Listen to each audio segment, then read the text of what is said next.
우리는 살아오면서 수없이 많은 마음 공부를 해왔다고 믿습니다만, 정작 우리의 마음은 늘 어딘가에서 요동치고 흔들리고 잡히지 않습니다.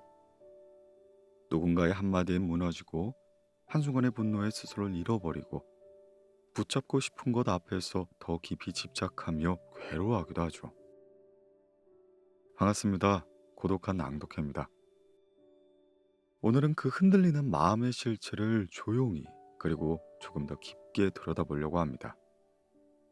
금강경은 처음부터 끝까지 마음을 비추는 거울 같은 이야기입니다. 너무 단단해서 부서지지 않고, 너무 맑아서 우리의 거짓과 집착을 그대로 드러내는 절대의 거울. 이 경전은 무언가를 믿으라고 강요하지 않습니다.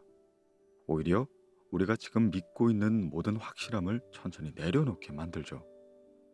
내가 옳다고 여긴 것들, 반드시 지켜야 한다고 움켜쥔 것들, 사라질까 두려워 매달렸던 모든 것들 말입니다. 금강경 마음 공부는 번잡한 일상 속에서 달아버린 우리의 감각이나 쉽게 미워하고 쉽게 지치는 마음을 다시 본래 자리로 돌려놓게 합니다. 우리가 놓치고 있는 평온은 멀리 있는 것이 아니라 집착을 내려놓는 순간 비로소 드러난다고 말해주죠. 오늘 고독한 낭독회에서는 금강경이 건네는 단단한 가르침을 천천히 음미해 보려고 합니다.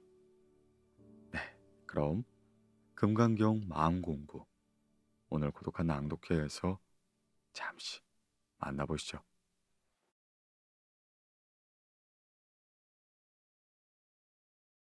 금감경 마음 공부.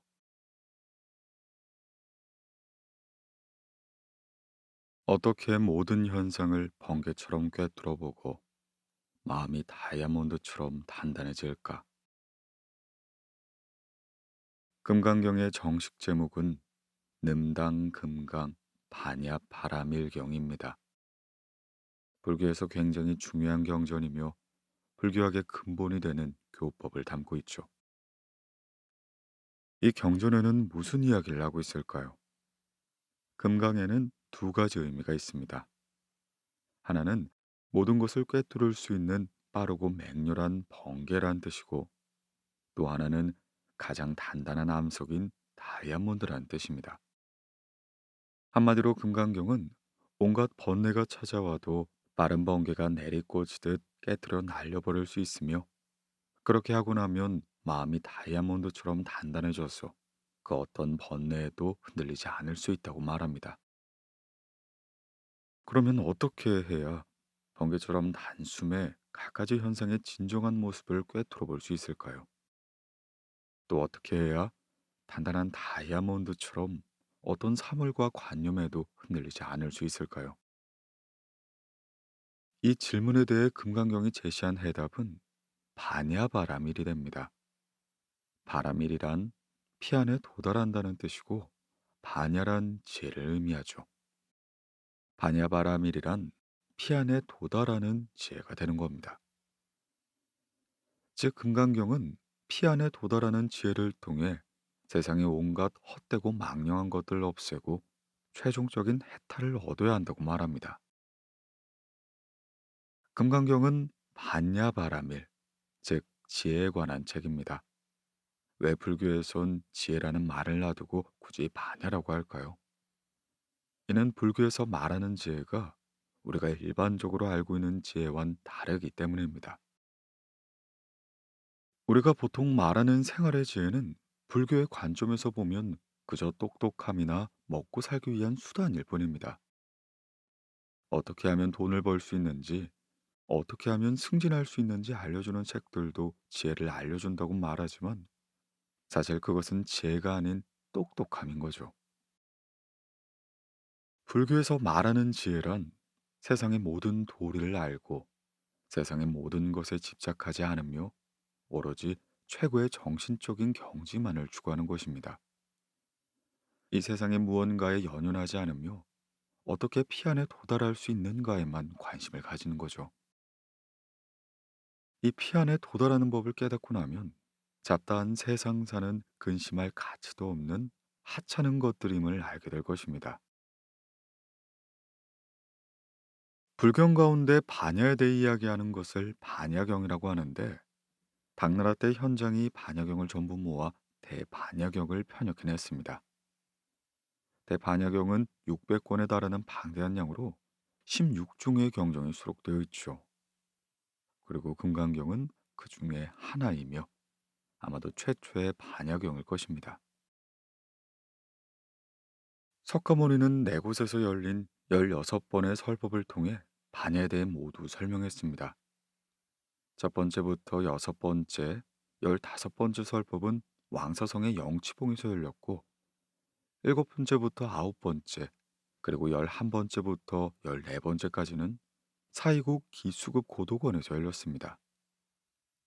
여기서 아홉 번째 설법 때 얘기한 것이 바로 금강경이 되고요. 열 번째 설법이 열린 곳은 속세가 아닌 천궁이었고, 16번째 설법은 라자가하의 중립전사였습니다. 시타르타는 어떻게 세상을 깨닫고 부처가 되었을까?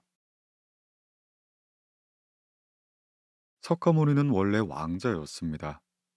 그는 기원전 565년 인도 카필리 성에 태어났으며 본명은 고마타 시타르타가 되죠. 석가모니는 사람들이 그를 불렀던 존칭으로서 석가족의 현인이란 뜻입니다. 석가모니는 어릴 적 호화로운 궁전에서 사치스러운 생활을 했습니다. 20살이 조금 안 되었을 무렵 그에게는 이미 아름다운 아내와 귀여운 아들도 있었죠. 큰 이변이 없는 한 부왕이 세상을 떠나면 그가 왕위를 물려받고 국왕이 될 것이었습니다. 그러나 석가모니는 몹시 예민하고 이 세상의 모든 현상에 대해 깊이 사색하게 되었죠. 특히 죽음과 질병은 그를 고뇌하게 하는 가장 큰 주제였습니다. 그는 이 세상에 살고 있는 한 고통을 피할 수 없다고 느끼고는 죽음, 번뇌, 사랑 등의 오묘한 비밀을 알고 싶었습니다. 마침내 그가 29살이 되던 해 왕위와 가족들을 모두 버리고 왕궁을 떠나 진리의 탐구의 길을 올랐습니다. 현자들 사제가 스승을 모시고 가르침을 받았지만 금세 실망을 했고, 고행하며 마음을 수행했지만 역시 실망하고 진리를 발견하지 못했어요. 그렇게 6년 넘게 곳곳을 돌아다니며 진리를 찾아 헤매던 어느 날, 석가모니가 지친 몸을 이끌고 니언서나 기슭에 있는 필발나수 밑에서 묵상에 잠겼습니다. 꼼짝하지 않고 깊은 선정에 들어간 지 2회째가 되던 날, 별안간 별똥별 하나가 하늘을 가르며 떨어지는 순간 그는 문득 깨달음을 얻고 부처가 되었죠. 부처 또는 불이란 깨달은 자란 뜻입니다. 이 필발라수를 그 후 보리수라 불렀는데요. 보리라는 말이 바로 지혜를 의미하는 거죠. 석가모니가 35이었을 때였습니다. 석가모니가 부처가 된 것은 신선이 됐다는 것과는 다르게 봅니다. 석가모니가 부처가 된 것은 이 세상의 도리를 깨닫고 해탈했음을 의미하죠. 석가모니는 보리수 밑에서 선정한 뒤 사체를 깨달았습니다. 사체란 네 가지 진리라는 뜻입니다. 첫 번째 고체는 세상의 모든 행위가 고통을 일으킨다는 진리이고, 두 번째 집체는 우리가 고통스러운 것은 어리석은 욕망 때문이란 진리입니다. 세 번째 멸체는 고통을 없애는 유일한 방법은 열반이란 진리이죠. 여기서 열반이란 보통 우리가 말하는 죽음이 아닌 적정, 즉 몸과 마음의 고요함을 의미합니다. 어째서 적정일까요? 번뇌와 탐욕, 어리석음이 없으니 더 이상 인간 세상으로 윤회해 또다시 고통받지 않아도 되기 때문입니다. 마지막 도체는 옳은 관념과 행동을 통해서만 열반에 다다를 수 있다는 진리를 말합니다. 부처가 된 석가모니는 설법하기 위해 적당한 녹야원으로 갔습니다. 거기서 예전에 그와 함께 출가한 시종 다섯을 만나 그들에게 사체에 대해 얘기를 해줬죠. 각기 다른 세 가지 관점으로 세 차례를 얘기했기 때문에 이를 삼전 법률이라 부릅니다. 그리고 그때부터 부처는 45년이란 시간 동안 진리를 설파하는 삶을 살았습니다. 진리를 설파하는 동안 그는 자신의 이론 체제를 점점 심오하게 발전시키고 여러 가지 불교학의 개념과 수행 방법을 제시했죠. 다만 사체라는 기본 존재는 변함이 없었습니다. 따라서 이 기본 존재를 이해하지 못하면 불교학의 이론을 이해할 수가 없는 거죠. 석가모니는 자신의 깨달음을 구두로만 설법하고 글로 남기지 않았기 때문에 그의 학설은 책이 아닌 입에서 입으로 전해졌습니다. 석가모니가 세상을 떠나기 전 제자 아난이 그에게 몇 가지를 질문했는데 그중엔 이런 질문이 있었어요. 스승님께서 생전에 계실 때는 모든 이가 스승님의 가르침을 직접 들을 수 있었습니다. 하지만 스승님께서 세상을 떠나신 뒤에 우리가 사람들에게 불법을 전파할 때에는 어떻게 해야 그것이 스승님의 가르침이라는 걸 사람들이 믿도록 만들 수 있겠습니까? 그러자 석가모니가 대답하였죠. 설법을 하기 전에 여시아문이란 말을 덧붙여라. 여시아문이란 나는 이와 같이 들었다라는 뜻인데요. 그러므로 불경의 첫머리가 여시아문으로 시작된다면 그것은 석가모니가 말한 가르침이란 뜻입니다. 금강경은 어떻게 현대인의 사유체제를 바꿀까? 금강경은 다른 불경에 비해 분량도 짧고 글도 단순하고 쉽습니다. 화려한 상상과 신비한 은유, 복잡한 대구가 이어지는 다른 불경들과 달리 금강경은 평범한 문답록일 뿐이죠. 그러나 이 평범한 책의 영향력은 실로 막강하다 할 수 있습니다. 이 책은 세상에 나온 뒤 지금까지 무수히 많은 영혼을 깨달음과 자유의 길로 인도했거든요. 금강경을 읽지 않고 금강경이 알려주는 길을 깨닫지 못하고 실천하지 않으면 진정한 불교도가 될 수 없습니다. 불교를 배우고 불법을 수행함에 있어서 금강경은 필수 과목이라 할 수 있어요. 하지만 성불을 목표로 하지 않은 일반인들에게는 금강경이 어떤 의의가 있을까요? 공이나 출세관 등 심오한 불교학 개념에 대해서 특별히 사색하지 않고 그저 보통의 책을 읽듯 금강경을 읽거나 그저 대충 훑어본다 해도 이 책에선 뜻밖의 교훈을 얻을 수 있을 겁니다. 금강경이 불교의 기본 교법이라 불리지만 사실은 대단히 난해하거나 우리와 동떨어진 경전이 아니며 한 구절 한 구절 우리네 잡다한 인생에 대해 자분자분 얘기해 주기 때문입니다. 금강경은 우리의 사유 방식을 바꿉니다. 금강경에 담긴 석가모니의 말은 결론식 대답이 아닌 질문식 대답이죠.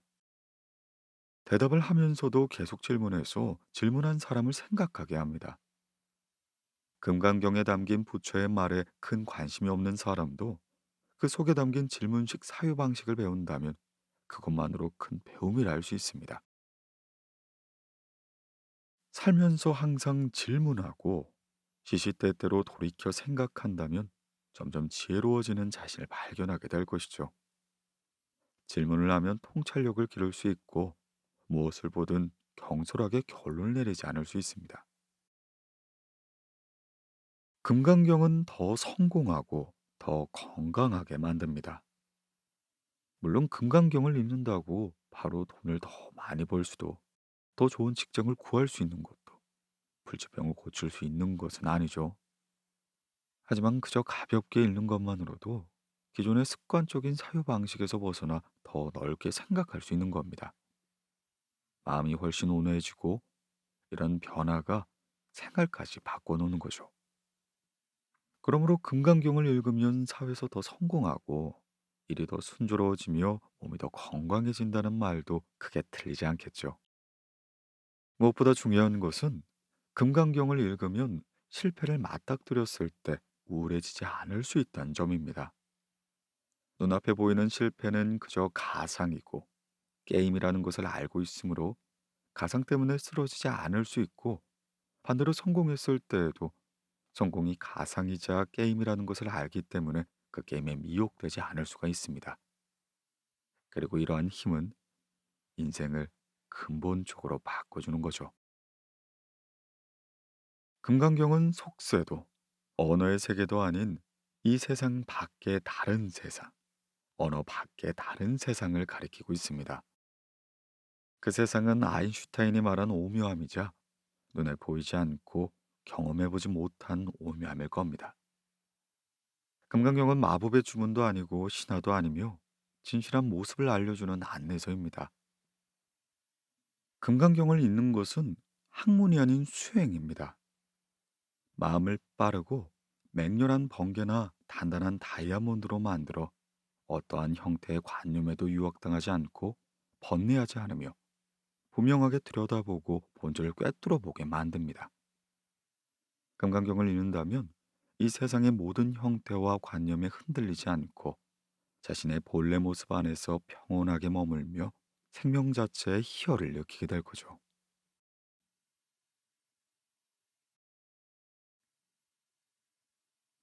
1장. 열심히 밥 먹는 것부터 시작하라. 어떻게 지금 이 순간 이 자리에서 편안해지는가? 금강경의 첫머리는 이렇게 시작합니다. 어느 날 부처가 사이국 기수급 고도관에 계셨다. 더없이 평범하기만 하죠. 다른 불경에서는 늘 부처가 신비한 모습으로 등장하지만 금강경에서 부처는 평범한 그 자체를 알 수 있습니다. 부처가 우리네와 마찬가지로 이 순간, 이 자리에 있다는 것. 사람은 땅을 벗어날 수 없고 두 곳 또는 그 이상의 장소에 동시 있을 수 없습니다. 그러므로 황제든 평민이든 부자든 빈자든 이 순간, 이 자리에 있어야만 하죠. 이 순간 나는 내 방에서 글을 쓰고 있습니다. 이 순간 나는 기차에서 창밖 풍경을 감상하고 있습니다. 이 순간 나는 이렇게 오디오북을 듣고 있습니다. 사람의 인생이란 사실 이런 무수히 많은 조각이 모여 이루어집니다. 그 조각들은 모두 어떤 자리에서 어떤 생각을 하고 있거나 무언가를 하고 있으며 어떤 표정을 짓고 있어요. 많은 사람이 초조해하는 것은 이 순간 이 자리에 있지만 그 순간과 그 자리에 편안히 머물지 못하기 때문입니다. 자, 그럼 어떻게 하면 이 순간 이 자리에서 편히 머무를 수가 있을까요? 첫째, 이 순간 이 자리에서 지금 하고 싶은 일을 해야 합니다. 무언가를 기다리지 말고 곧바로 해야 합니다. 둘째, 이 순간 이 자리에 아름다움을 느낄 수 있어야 합니다. 나무 책상 위의 나이테, 기차 밖으로 스쳐 지나가는 집들, 사무실 안 컴퓨터 자판 두드리는 소리처럼 작은 것들이 모두 제각각 아름다움을 가지고 사람을 감동시킬 수 있습니다. 부처는 기수급 고도관에서 제자 1250명과 함께 있었다고 하는데요. 1250명은 아주 많은 수이죠. 아마 그 순간 인도 어딘가의 한 대청이 몹시 시끌시끌했을 겁니다. 하지만 금강경의 첫머리는 평범하고 고요하기만 합니다. 아무런 소음이 들리지가 않아요. 우리는 부처가 그곳에 평온하게 앉아 있고 안온한 분위기가 흘러넘치는 분위기를 떠올리게 됩니다. 아무것도 하지 않고 아무것도 생각하지 않으며 그저 그 순간 그 자리에 있던 것과 같습니다. 부처와 그의 제자들이 어떻게 해서 고도관에 머물게 되었을까요? 부처와 제자들이 왕사성에 처음 도착했을 때는 정해진 거처 없이 숲을 따라다니며 숲에서 자고 심지어 길가에서 노숙을 하기도 했다고 합니다. 한 부자가 그들을 보고 왠지 모르게 이끌려 그들을 신뢰하게 되었죠. 그리고 그들을 위해 60곳의 숙소를 짓고 그들을 불러 식사를 대접하기로 하였습니다. 이 부자의 매형인 급고독 장자가 이 소식을 듣고 이른 아침 부처를 만나러 갔습니다. 급고독 장자가 부처에게 어젯밤은 편안히 주무셨습니까? 라고 문안을 드리자 부처가 이렇게 대답하였죠. 마음이 고요하여 언제나 잘 잔다네. 부처는 그 자리에서 그에게 설법하며 이 세상 모든 것이 태어나면 반드시 죽는다는 이치를 알려주었습니다. 급고독 장자가 그것을 다 듣고 감동하여 부처와 제자들을 위해 우기에도 기거할 수 있는 거처를 지어주고 싶다고 하였죠. 그는 사위성 기타태자 소유의 숲에서 적합한 장소를 발견한 뒤 기타태자에게 그 땅을 양도할 수 없는지를 물었습니다. 태자가 이 숲을 가득 덮을 만큼의 황금을 달라고 하자 급고독 장자가 금화 10만 개를 실어다가 그 숲에 깔았는데 문 앞에 작은 땅을 덮지 못했죠. 그러자 기타태자가 이 땅은 제가 보시하겠습니다 라고 했습니다. 급고독 장자가 그 숲에 정사를 짓고 부처에게 물었습니다. 세존이시여, 이 기원을 어떻게 사용해야 하겠습니까? 부처가 대답합니다. 과거, 미래, 현재의 사방의 비구들에게 내어주어 사용하도록 하라.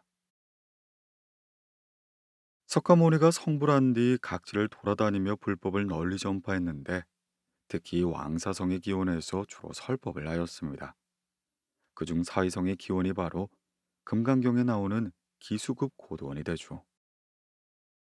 수보리를 비롯한 제자들은 기원에서 부처의 설법을 들었고 그 내용이 바로 금강경에 나옵니다. 어떻게 하면 이 순간 이 자리에서 초조해하지 않고 편히 머물 수 있을까? 첫째, 지금 하고 싶은 일을 바로 하라. 둘째, 지금 이 순간의 아름다움을 느껴라.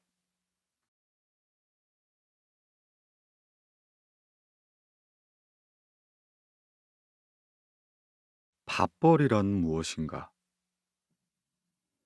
금강경의 첫 번째 단락 두 번째 말은 이렇습니다. 식사 시간이 되어 부처가 가사를 입고 바루를 들고 사위성으로 걸식하러 갔다. 부처가 되고도 밥을 먹어야 하고 보통 사람들이 날마다 마주치는 문제와 대면해야 했던 것입니다. 밥을 먹지 않으면 사람은 굶어 죽게 되어 있죠.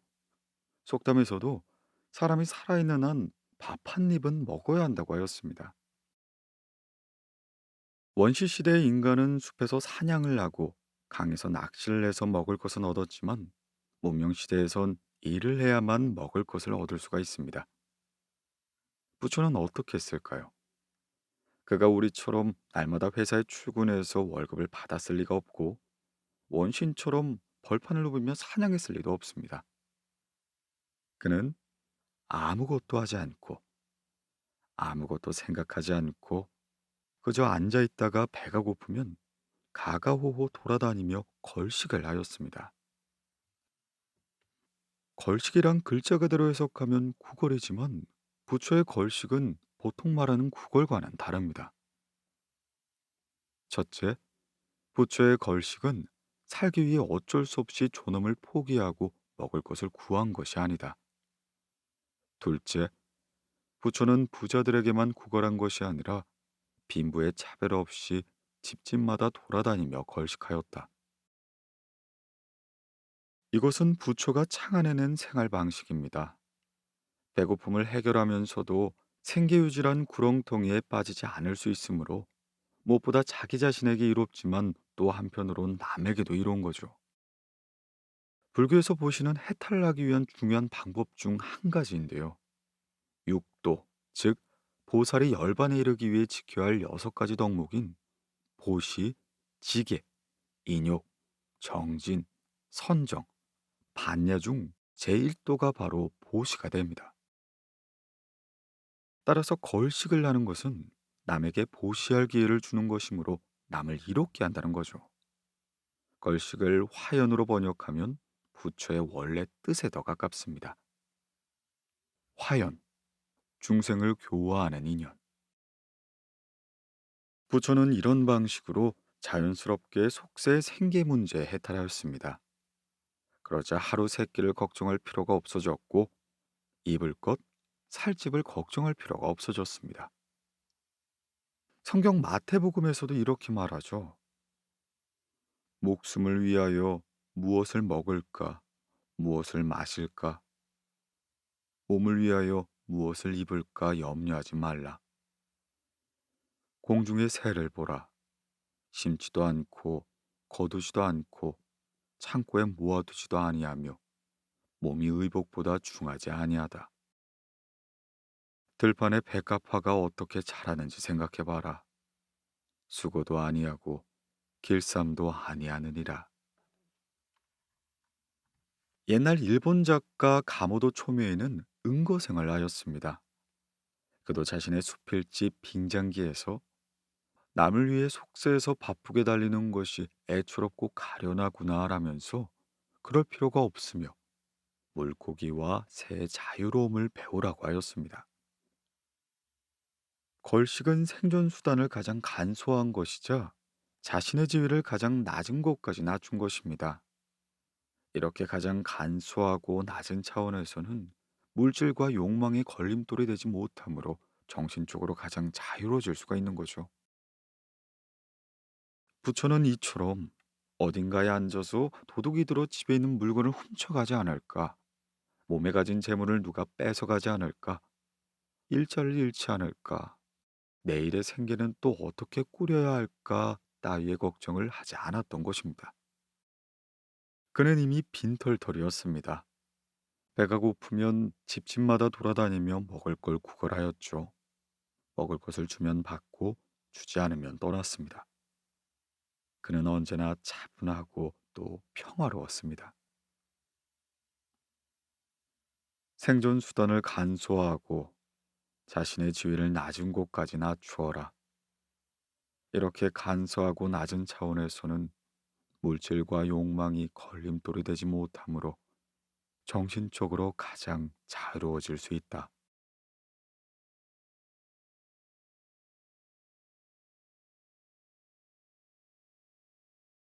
나의 본래 자리란 어디인가? 부처는 배가 고프면 나가서 걸식을 하고 걸식이 끝나면 또 본래의 자리로 돌아갔습니다. 글자만 보면 자신이 사는 곳으로 돌아갔다는 뜻이겠죠. 금강경 강의를 쓴 장외이용 선생은 이 본래의 자리로 돌아갔다는 말에 주목해야 한다고 강조합니다. 그는 부처가 배가 고프면 걸식을 하고 걸식이 끝나면 거처로 돌아갔다는 이 말이 얼핏 보면 아주 평범하지만 사실은 심오한 뜻이 담겨져 있으며 속세에서 분주하게 살아가는 사람들에게 간접적으로 전하는 법문이라고 하였습니다. 이 세상에 인간으로 태어났다면 누구든 먹고 입을 것을 위해 일해야 합니다. 그런데 생계를 위해 뛰어다니다 생명의 본질을 잊는다면 이는 슬픈 일이 아닐 수가 없겠죠. 속세의 고단한 노동에서 벗어나고자 해도 벗어나지 못하고 도리어 온갖 번뇌만이 생긴다면 그 역시 슬픈 일이라 할 수 있겠습니다. 하지만 다행스럽게도 여러 가지 환경을 이용할 수 있으면 어느 곳에 있든 돌을 닦을 수가 있습니다. 장외이용 선생은 이 단락에서 매우 간단한 수행 방법을 고안해냈죠. 매일 아침 밖으로 나가 일을 하지만 필수적인 노동만 한다. 접대나 생계와 관련 없는 일은 모두 생략하고 퇴근하면 곧장 집으로 돌아와 조용히 앉아서 사색을 하고 자기 마음을 들여다본다. 이것만으로 충분히 수행될 수 있다고 말입니다. 장외인웅 선생은 본래 자리로 돌아가 자리를 펴고 앉았다 라는 말이 바로 속세의 고된 노동으로 바쁘게 뛰어다니는 중생들에게 따끔한 일침을 놓는 말이라 하였습니다. 선생은 경문 뒤에 숨겨진 뜻을 읽어냈죠. 표면적으로 보면 우리도 부처와 마찬가지로 먹을 것을 위해 일하며 하루하루를 보내는 것 같습니다. 다만 조금 더 깊이 들어가 보면 완전히 다른 걸 알 수가 있어요. 중국 선종에 이런 말이 있습니다. 수행하지 않았을 때는 산은 산이요 물은 물이지만 수행을 시작하면 산은 산이 아니고 물이 물이 아니다. 하지만 완전히 깨달음을 얻은 뒤에는 산은 또 산이고 물은 또 물이다.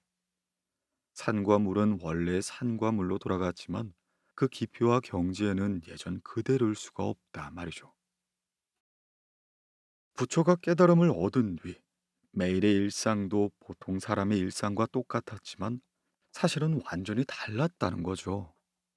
그는 언제나 자신의 본래 자리에서 오직 살기만을 위해 살았습니다. 많은 사람들이 생계도모라는 책받기에 갇혀 생활의 노예로 전락합니다. 사실 일은 수단일 뿐이며 살 수 있는 집, 음식, 의복만 있으면 충분합니다.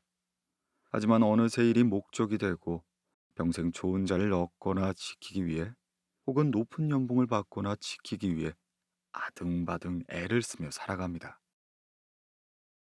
거리에서 또는 오피스 빌딩에서 눈에 초점이 풀린 채 분주하게 발걸음을 옮기는 사람들을 볼 때마다 그들은 모두 우리 자신이 만들어낸 체제에 묶인 노예 같다는 생각이 듭니다. 허망한 목표를 위해 인생 자체의 즐거움과 활력을 잊은 채 카프카의 변신 속 바퀴벌레로 변하는 것이죠. 휴가철이 되면 관광 명소로 우르르 몰려가 바캉스를 즐기지만 그 모습은 마치 교도소에서 잠시 휴가를 받고 나와 바깥 공기를 쐬는 죄수들과 별반 다를 게 없습니다. 휴가가 끝나면 어김없이 자기 자료로 돌아가 옥고를 치르듯 일에 다시 파묻히는 것처럼 말이죠. 생계도모라는 쳇바퀴에 갇혀 생활의 노예로 전락해 있지 않은가. 사실 일은 수단일 뿐이다.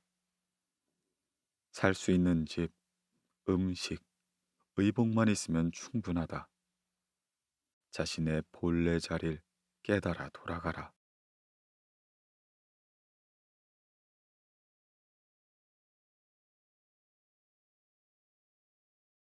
왜 자꾸 새로운 것을 기다리게 되나? 부처처럼 세상의 명예와 이익을 단호하게 포기할 수 있는 사람은 거의 없고요.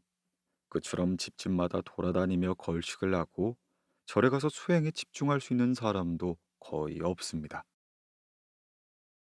하지만 금강경의 첫머리에 등장하는 부처의 일상생활 모습이 우리를 깊은 깨달음으로 인도할 수는 있죠. 일상생활에서 부처는 차분하고 평온했으며 그가 인생의 즐거움을 느끼며 살았음을 알 수 있습니다. 많은 이가 번뇌하는 이유는 일상생활에 만족하지 못하기 때문입니다. 일상에서 자신의 있는 이곳, 이 자리를 좋아하지 않기 때문입니다. 우리는 일상생활을 표현할 때 땔감, 곡식, 기름, 소금, 번잡스러움 등의 단어들과 연결시키고자 합니다. 심지어 한 작가는 칼상과 불바다는 두렵지 않지만 한 해 한 해 계속 반복되는 일상생활은 두렵다 라고 말하기도 했고 말이죠. 사람은 마음속으론 오늘보다 더 나은 내일을 기대하고 일상보다 더 다채롭고 즐거운 시간을 바랍니다. 일상의 시간들은 빨리 지나가 버리고 앞으로 더 즐거운 일이 찾아오기만을 기다립니다. 시험 뒤의 합격 소식, 발렌타인데이의 데이트, 주말 여행, 해외 유학 등 저마다 기다리는 것은 한없이 많죠. 마치 무언가를 기다리지 않으면 하루하루를 보내기 힘든 것처럼 말입니다. 사람들이 매주 복권을 사는 일 역시 기다림을 위한 것이겠죠. 그리고 이런 기다림은 생명을 소모합니다. 무언가를 기다리고 있다면 지금 이 시간 참기 힘들고 괴로울 수밖에 없습니다. 그렇게 고대하는 순간이 정말로 찾아오면 잠시 또는 며칠 길게는 몇 달 정도의 기쁨과 흥분이 지속되다가 그 시간이 지나면 무료해지기 시작하고 또다시 새로운 기다림을 만들어 똑같은 일을 반복하게 되죠. 그렇게 우리는 계속해서 초조, 번뇌, 불안 속에서 어떤 일이 발생되기만을 기다립니다. 그리고 그 일을 이룬 뒤에는 또 어느새 실증을 내는 거죠. 반복입니다. 우리 몸은 어느 한 곳에 머물러 있을 수 있지만 마음은 그럴 수가 없는 것처럼 말입니다. 반면 부처의 몸은 어디든 다니지만 마음은 안정되어 매 순간 지금 그 자리에 있습니다. 금강경 첫 부분에 묘사된 장면은 부처처럼 성불한 사람도 일상생활에서 완전히 자유로울 수 없으며 하루하루 1분 1초를 살아가야 한다는 사실을 부처의 모습을 통해 우리에게 알려줍니다. 그러므로 우리는 바로 이 순간, 이 자리에서 본연의 마음을 지키며 자기 집에 사는 법을 배워야 하죠.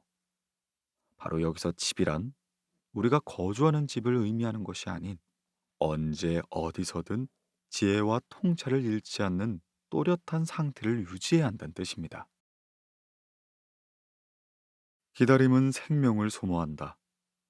몸은 어디든 다녀도 좋지만 마음은 안정되어 매 순간 지금 그 자리, 자신의 본연의 자리에 있어라.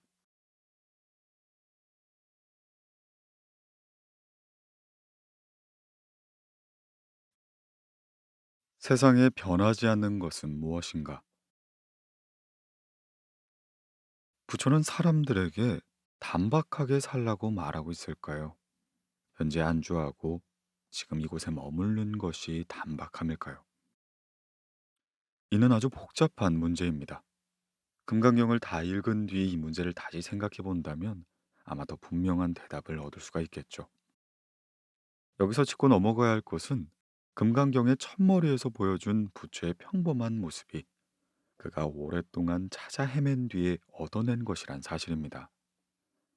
화려함과 단박함이 정반대의 것이라면 부처는 화려함을 경험한 뒤 단박함으로 돌아갔습니다. 이런 경험을 한 뒤에 나온 것이 단박함이기 때문에 사실은 단박함은 아닌 거죠. 오래전 영국 소설을 읽은 적이 있습니다. 제목은 잊었지만 그 줄거리는 제게 인상이 깊었어요. 오랫동안 화려한 성공과 남다른 인생을 꿈꿔온 한 젊은이가 있었는데요. 그가 고향을 떠나 런던으로 갔다가 파레를 거쳐 미국으로 갔어요. 사랑을 얻고 돈을 벌고 화려하고 방탕한 생활을 하고 죽을 고비를 넘기기도 했고요. 신을 믿기도 했고 정치에 참여하기도 했죠. 하지만 어느 날 그 모든 것에 염증을 느낀 채 고향인 스코틀랜드의 한 조용한 농장으로 돌아갔습니다. 그곳에서 변한 것은 하나도 없었습니다. 산은 여전히 푸르고 물은 여전히 맑았으며 소와 양은 여전히 언덕에서 한가로이 풀을 뜯고 있었죠. 이웃집 할아버지가 머리에 흰머리가 몇 가닥 늘었다는 걸 제외하면 예전 그대로 매일 오후 똑같은 시간에 집 앞 커다란 나무 밑에서 졸음을 즐겼죠. 어린 시절 소꿉친구는 멋진 아가씨가 되어서 울타리 안에서 숙련된 손놀림으로 우유를 짜고 있고 말이죠. 그리고 그 모든 것이 고향으로 돌아온 그를 감동시켰습니다. 바깥 세상에서 그렇게 오랫동안 돌아다녔지만 그의 고향은 변한 것이 없는 그 순간 그는 그곳에서 영원히 머물고 싶다는 강렬한 생각에 사로잡히죠. 그리고 한편으론 당황스럽기도 했습니다. 그토록 오랫동안 타지에 떠돌며 찾아 헤맨 것이 무엇 때문이었을까? 도대체 무슨 의미가 있단 말인가? 하고 말이죠. 동진 후기 시인이었던 도연명도 비슷한 경험을 했습니다. 그는 속세에서 30년간 떠돌아 살았는데요. 결국 전원으로 돌아가 고즈넉한 풍경을 본 뒤에야 속세의 모든 것이 자신을 가두는 세상이었으며 자연 그대로의 상태만이 생명의 리듬에 어울린다는 사실을 깨달았습니다. 어려서부터 새 속에 어울리지 못하고 천성이 자연을 좋아했다네. 어쩌다 속세의 그물에 빠져 어느덧 30년이 흘렀네. 새장 속의 새는 옛 숲을 그리워하고 연못 속의 고기는 옛 물을 잊지 못하지. 남쪽 들 가장자리 황무지를 일구며 소박함을 지키려 전원으로 돌아왔다네. 네모난 집터 10여이당 남짓의 초가집이 8~9칸일세.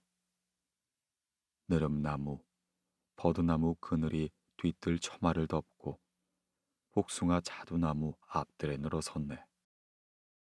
아득히 먼 곳에 마을이 있어 밥 짓는 연기 모락모락 피어오르네. 골목 깊숙한 곳에서 개 짖는 소리 들리고 뽕나무 위에서 닭 울음소리 들리네.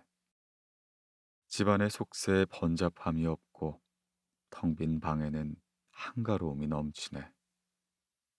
오랫동안 새장 속에 갇혀 살다가 이제야 자연으로 돌아왔다네. 도연명 귀전원거. 이것은 떠돌아다니다 돌아온 사람의 탄식이자 모든 것을 내려놓는 차분함일 겁니다. 그런데 모든 노력이 결국에는 허사로 돌아간다면 처음부터 아무것도 찾으려 하지 말고 노력하지 말아야 할까요?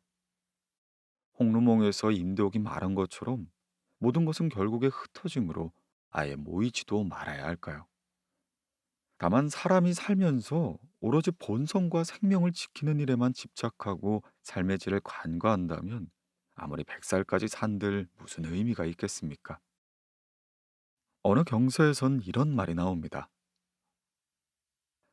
모인 뒤에는 흩어짐이 있고 높이 오른 뒤에는 내려감이 있으며 만남 뒤에는 헤어짐이 있고 태어남이 있으면 죽음도 있다. 이는 인생에 대한 의욕과 활력을 사그러뜨려야 한다는 뜻도 아니고 철저히 피동적인 자세로 몸을 사려야 한다는 말도 아닙니다. 이 말의 뜻은 무대 위에 있을 때 무대 아래를 생각하고 꽃이 활짝 피었을 때 곧 시들 것임을 알아야 한다는 사실을 우리에게 알려주는 거죠. 겨울이 왔다면 봄이 멀어봤자 얼마나 멀겠습니까? 그리고 봄이 왔다면 겨울이 멀어봤자 얼마나 더 멀까요? 자랑스럽게 자신을 표현하고 화려한 꽃을 피우고 성공할 기회를 찾아다녀도 좋습니다. 다만 지금 자신이 얻은 것이 영원히 변치 않을 것이라 생각해서는 안 됩니다. 영원히 가지고 싶은 마음이 바로 족쇄이자 우리를 고통스럽게 하는 근원이 되니까요. 모임과 흩어짐, 생과 사, 득과 실의 슬픔과 기쁨이 지나간 뒤에야 우리는 인생이 사실은 사계절처럼 번갈아 찾아오므로 슬퍼할 것도 기뻐할 것도 없음을 알게 됩니다. 오래도록 변치 않은 것이 바로 지금, 현재이니까요. 부처가 진정으로 우리에게 말하고 싶었던 건 단박함을 추구하라는 것도 화려함을 쫓으라는 것도 아닐 겁니다. 바로 모든 걸 내려놓고 지금 이 순간에 충실해야 한다는 사실이겠죠. 지금 이 순간 화려하지도 단박하지도 않지만 또한 화려하기도 하고 단박하기도 하며 시작이자 결과일 것입니다. 다시 말해 우리는 매 순간 인생의 모든 가능성, 인생의 모든 다채로움, 최종적으로는 아무것도 없는 상태를 경험할 수 있는 겁니다. 단지 그뿐인 거죠.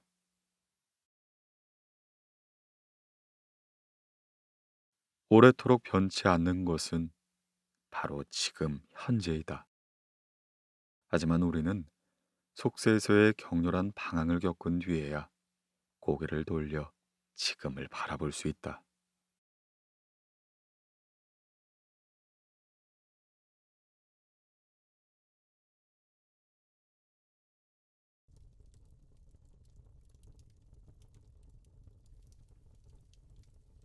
1장 열심히 밥 먹는 것부터 시작하라. 어떻게 지금 이 순간 이 자리에서 편안해지는가?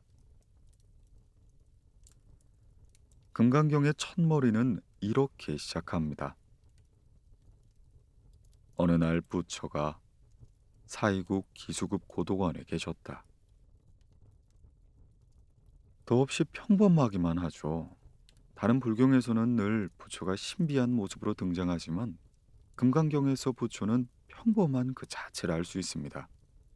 부처가 우리네와 마찬가지로 이 순간, 이 자리에 있다는 것. 사람은 땅을 벗어날 수 없고 두 곳 또는 그 이상의 장소에 동시에 있을 수 없습니다. 그러므로 황제든 평민이든 부자든 빈자든 이 순간, 이 자리에 있어야만 하죠. 이 순간 나는 내 방에서 글을 쓰고 있습니다. 이 순간 나는 기차에서 창밖 풍경을 감상하고 있습니다. 이 순간 나는 이렇게 오디오북을 듣고 있습니다. 사람의 인생이란 사실 이런 무수히 많은 조각이 모여 이루어집니다. 그 조각들은 모두 어떤 자리에서 어떤 생각을 하고 있거나 무언가를 하고 있으며 어떤 표정을 짓고 있어요. 많은 사람이 초조해하는 것은 이 순간 이 자리에 있지만 그 순간과 그 자리에 편안히 머물지 못하기 때문입니다. 자, 그럼 어떻게 하면 이 순간 이 자리에서 편히 머무를 수가 있을까요? 첫째, 이 순간 이 자리에서 지금 하고 싶은 일을 해야 합니다. 무언가를 기다리지 말고 곧바로 해야 합니다. 둘째, 이 순간 이 자리에 아름다움을 느낄 수 있어야 합니다. 나무 책상 위의 나이테, 기차 밖으로 스쳐 지나가는 집들, 사무실 안 컴퓨터 자판 두드리는 소리처럼 작은 것들이 모두 제각각 아름다움을 가지고 사람을 감동시킬 수 있습니다. 부처는 기숙급 고도관에서 제자 1250명과 함께 있었다고 하는데요. 1250명은 아주 많은 수이죠. 아마 그 순간 인도 어딘가의 한 대청이 몹시 시끌시끌했을 겁니다. 하지만 금강경의 첫머리는 평범하고 고요하기만 합니다. 아무런 소음이 들리지가 않아요. 우리는 부처가 그곳에 평온하게 앉아 있고 안온한 분위기가 흘러넘치는 분위기를 떠올리게 됩니다. 아무것도 하지 않고 아무것도 생각하지 않으며 그저 그 순간 그 자리에 있던 것과 같습니다. 부처와 그의 제자들이 어떻게 해서 고도관에 머물게 되었을까요? 부처와 제자들이 왕사성에 처음 도착했을 때는 정해진 거처 없이 숲을 따라다니며 숲에서 자고 심지어 길가에서 노숙을 하기도 했다고 합니다. 한 부자가 그들을 보고 왠지 모르게 이끌려 그들을 신뢰하게 되었죠. 그리고 그들을 위해 60곳의 숙소를 짓고 그들을 불러 식사를 대접하기로 하였습니다. 이 부자의 매형인 급고독 장자가 이 소식을 듣고 이른 아침 부처를 만나러 갔습니다. 급고독 장자가 부처에게 어젯밤은 편안히 주무셨습니까? 라고 문안을 드리자 부처가 이렇게 대답하였죠. 마음이 고요하여 언제나 잘 잔다네. 부처는 그 자리에서 그에게 설법하며 이 세상 모든 것이 태어나면 반드시 죽는다는 이치를 알려주었습니다. 급고독 장자가 그것을 다 듣고 감동하여 부처와 제자들을 위해 우기에도 기거할 수 있는 거처를 지어주고 싶다고 하였죠. 그는 사위성 기타태자 소유의 숲에서 적합한 장소를 발견한 뒤 기타태자에게 그 땅을 양도할 수 없는지를 물었습니다. 태자가 이 숲을 가득 덮을 만큼의 황금을 달라고 하자 급고독 장자가 금화 10만 개를 실어다가 그 숲에 깔았는데 문 앞에 작은 땅을 덮지 못했죠. 그러자 기타태자가 이 땅은 제가 보시하겠습니다 라고 했습니다. 급고독 장자가 그 숲에 정사를 짓고 부처에게 물었습니다. 세존이시여, 이 기원을 어떻게 사용해야 하겠습니까? 부처가 대답합니다. 과거, 미래, 현재의 사방의 비구들에게 내어주어 사용하도록 하라. 석가모니가 성불한 뒤 각지를 돌아다니며 불법을 널리 전파했는데 특히 왕사성의 기원에서 주로 설법을 하였습니다. 그중 사위성의 기원이 바로 금강경에 나오는 기수급 고도원이 되죠. 수보리를 비롯한 제자들은 기원에서 부처의 설법을 들었고 그 내용이 바로 금강경에 나옵니다. 어떻게 하면 이 순간 이 자리에서 초조해하지 않고 편히 머물 수 있을까? 첫째, 지금 하고 싶은 일을 바로 하라. 둘째, 지금 이 순간의 아름다움을 느껴라.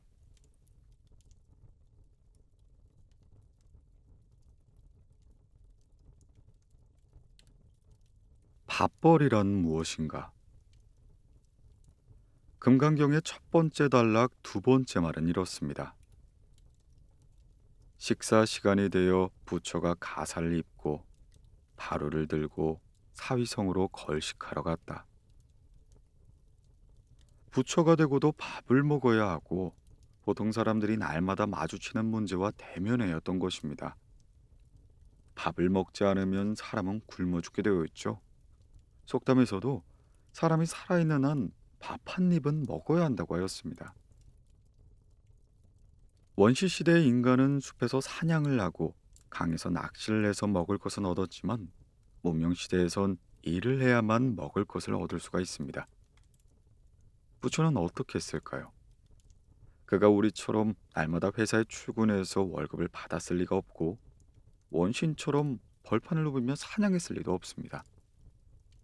그는 아무것도 하지 않고 아무것도 생각하지 않고 그저 앉아 있다가 배가 고프면 가가호호 돌아다니며 걸식을 하였습니다.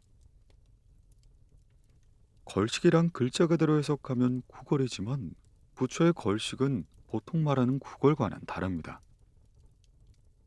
첫째, 부처의 걸식은 살기 위해 어쩔 수 없이 존엄을 포기하고 먹을 것을 구한 것이 아니다. 둘째, 부처는 부자들에게만 구걸한 것이 아니라 빈부의 차별 없이 집집마다 돌아다니며 걸식하였다. 이것은 부처가 창안해낸 생활 방식입니다. 배고픔을 해결하면서도 생계유지란 구렁텅이에 빠지지 않을 수 있으므로 무엇보다 자기 자신에게 이롭지만 또 한편으론 남에게도 이로운 거죠. 불교에서 보시는 해탈을 하기 위한 중요한 방법 중 한 가지인데요.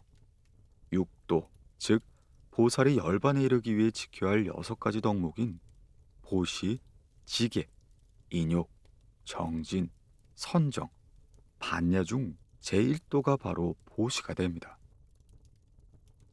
따라서 걸식을 하는 것은 남에게 보시할 기회를 주는 것이므로 남을 이롭게 한다는 거죠. 걸식을 화연으로 번역하면 부처의 원래 뜻에 더 가깝습니다. 화연, 중생을 교화하는 인연. 부처는 이런 방식으로 자연스럽게 속세의 생계 문제에 해탈하였습니다. 그러자 하루 세 끼를 걱정할 필요가 없어졌고 입을 것, 살집을 걱정할 필요가 없어졌습니다. 성경 마태복음에서도 이렇게 말하죠. 목숨을 위하여 무엇을 먹을까, 무엇을 마실까, 몸을 위하여 무엇을 입을까 염려하지 말라. 공중의 새를 보라. 심지도 않고 거두지도 않고 창고에 모아두지도 아니하며 몸이 의복보다 중하지 아니하다. 들판에 백합화가 어떻게 자라는지 생각해봐라. 수고도 아니하고 길쌈도 아니하느니라.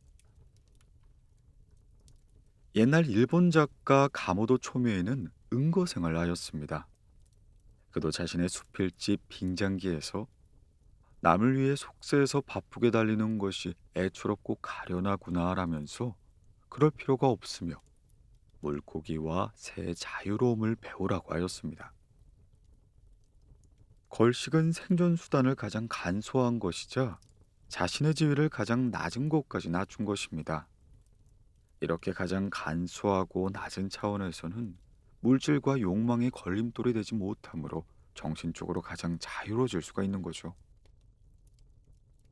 부처는 이처럼 어딘가에 앉아서 도둑이 들어 집에 있는 물건을 훔쳐가지 않을까? 몸에 가진 재물을 누가 뺏어가지 않을까? 일자를 잃지 않을까? 내일의 생계는 또 어떻게 꾸려야 할까? 따위의 걱정을 하지 않았던 것입니다. 그는 이미 빈털털이었습니다. 배가 고프면 집집마다 돌아다니며 먹을 걸 구걸하였죠. 먹을 것을 주면 받고 주지 않으면 떠났습니다. 그는 언제나 차분하고 또 평화로웠습니다. 생존 수단을 간소화하고 자신의 지위를 낮은 곳까지 낮추어라. 이렇게 간소하고 낮은 차원에서는 물질과 욕망이 걸림돌이 되지 못하므로 정신적으로 가장 자유로워질 수 있다.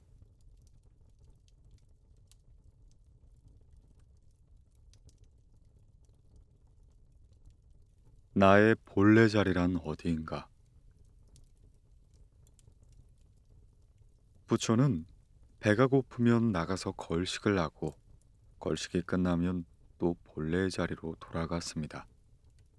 글자만 보면 자신이 사는 곳으로 돌아갔다는 뜻이겠죠. 금강경 강의를 쓴 장외이용 선생은 이 본래의 자리로 돌아갔다는 말에 주목해야 한다고 강조합니다. 그는 부처가 배가 고프면 걸식을 하고 걸식이 끝나면 거처로 돌아갔다는 이 말이 얼핏 보면 아주 평범하지만 사실은 심오한 뜻이 담겨져 있으며 속세에서 분주하게 살아가는 사람들에게 간접적으로 전하는 법문이라고 하였습니다. 이 세상에 인간으로 태어났다면 누구든 먹고 입을 것을 위해 일해야 합니다. 그런데 생계를 위해 뛰어다니다 생명의 본질을 잊는다면 이는 슬픈 일이 아닐 수가 없겠죠. 속세의 고단한 노동에서 벗어나고자 해도 벗어나지 못하고 도리어 온갖 번뇌만이 생긴다면 그 역시 슬픈 일이라 할 수 있겠습니다. 하지만 다행스럽게도 여러 가지 환경을 이용할 수 있으면 어느 곳에 있든 돌을 닦을 수가 있습니다. 장외이용 선생은 이 단락에서 매우 간단한 수행 방법을 고안해냈죠. 매일 아침 밖으로 나가 일을 하지만 필수적인 노동만 한다. 접대나 생계와 관련 없는 일은 모두 생략하고 퇴근하면 곧장 집으로 돌아와 조용히 앉아서 사색을 하고 자기 마음을 들여다본다. 이것만으로 충분히 수행될 수 있다고 말입니다. 장외인웅 선생은 본래 자리로 돌아가 자리를 펴고 앉았다 라는 말이 바로 속세의 고된 노동으로 바쁘게 뛰어다니는 중생들에게 따끔한 일침을 놓는 말이라 하였습니다. 선생은 경문 뒤에 숨겨진 뜻을 읽어냈죠. 표면적으로 보면 우리도 부처와 마찬가지로 먹을 것을 위해 일하며 하루하루를 보내는 것 같습니다. 다만 조금 더 깊이 들어가 보면 완전히 다른 걸 알 수가 있어요. 중국 선종에 이런 말이 있습니다. 수행하지 않았을 때는 산은 산이요 물은 물이지만 수행을 시작하면 산은 산이 아니고 물이 물이 아니다. 하지만 완전히 깨달음을 얻은 뒤에는 산은 또 산이고 물은 또 물이다. 산과 물은 원래 산과 물로 돌아갔지만 그 깊이와 경지에는 예전 그대로일 수가 없다 말이죠. 부처가 깨달음을 얻은 뒤 매일의 일상도 보통 사람의 일상과 똑같았지만 사실은 완전히 달랐다는 거죠. 그는 언제나 자신의 본래 자리에서 오직 살기만을 위해 살았습니다. 많은 사람들이 생계도모라는 책받기에 갇혀 생활의 노예로 전락합니다. 사실 일은 수단일 뿐이며 살 수 있는 집, 음식, 의복만 있으면 충분합니다. 하지만 어느새 일이 목적이 되고 평생 좋은 자리를 얻거나 지키기 위해 혹은 높은 연봉을 받거나 지키기 위해 아등바등 애를 쓰며 살아갑니다. 거리에서 또는 오피스 빌딩에서 눈에 초점이 풀린 채 분주하게 발걸음을 옮기는 사람들을 볼 때마다 그들은 모두 우리 자신이 만들어낸 체제에 묶인 노예 같다는 생각이 듭니다. 허망한 목표를 위해 인생 자체의 즐거움과 활력을 잊은 채 카프카의 변신 속 바퀴벌레로 변하는 것이죠. 휴가철이 되면 관광 명소로 우르르 몰려가 바캉스를 즐기지만 그 모습은 마치 교도소에서 잠시 휴가를 받고 나와 바깥 공기를 쐬는 죄수들과 별반 다를 게 없습니다. 휴가가 끝나면 어김없이 자기 자료로 돌아가 옥고를 치르듯 일에 다시 파묻히는 것처럼 말이죠. 생계도모라는 쳇바퀴에 갇혀 생활의 노예로 전락해 있지 않은가. 사실 일은 수단일 뿐이다. 살 수 있는 집, 음식, 의복만 있으면 충분하다. 자신의 본래 자리를 깨달아 돌아가라.